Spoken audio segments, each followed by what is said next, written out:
ஒகேனக்கல் காவிரி ஆற்றில் நீர்வரத்து 88,000 கனஅடியிலிருந்து 78,000 கனஅடியாக குறைந்த போதும் அருவியில் குளிக்கவும் பரிசில் இயக்கவும் 4வது நாளாக தடை தொடர்கிறது.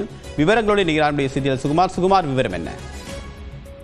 தேவா, ஒகேனக்கல் காவிரி ஆற்றில் வெள்ளப்பெருக்கு ஏற்பட்டுள்ளது. அதாவது கடந்த 4 நாட்களாகவே காவிரி ஆற்றில் வெள்ளப்பெருக்கு எடுத்து ஒகேனக்கலில் சுற்றுலா பயணிகளுக்கு பொதுமக்களுக்கு மாவட்ட நிர்வாகம் தடை விதிக்கப்பட்டுள்ளது.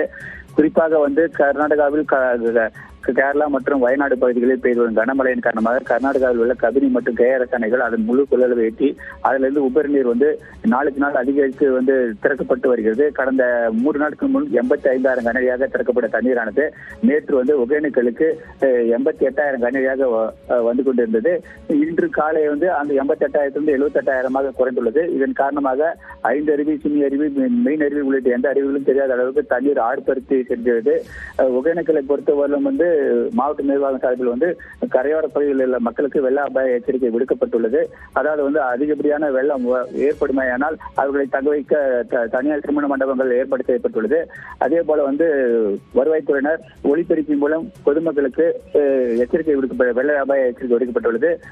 காவல்துறை மற்றும் தீயணைப்புத்துறை மற்றும் ஊர்காவல் படையினர் ஒகேனக்கலில் பாதுகாப்பு பணியில் ஈடுபட்டுள்ளனர். பரிசில் பயணவும் ஆற்றில் செல்லவும் கூடாது என ஏற்கனவே மாவட்ட நிர்வாகம் தடை விதிக்கப்பட்டுள்ளது. கடந்த 5 நாட்களாக ஒகேனக்கலில் வெள்ளப்பெருக்கு ஏற்பட்டு பொதுமக்களை உள்ளே செல்லாதவாறு, அதாவது ஒகேனக்கலுக்கு வராதபடி அங்கே தடுத்து நிறுத்தி காவல்துறையினர் திருப்பி அனுப்பி வருகின்றனர் சுற்றுலா பயணிகளை. மேலும் நீர்வரத்து கர்நாடகாவில் பெய்து வரும் மழையின் காரணமாக மேலும் நீர்வரத்து அதிகரிக்கக்கூடும் என எதிர்பார்க்கப்படுகிறது.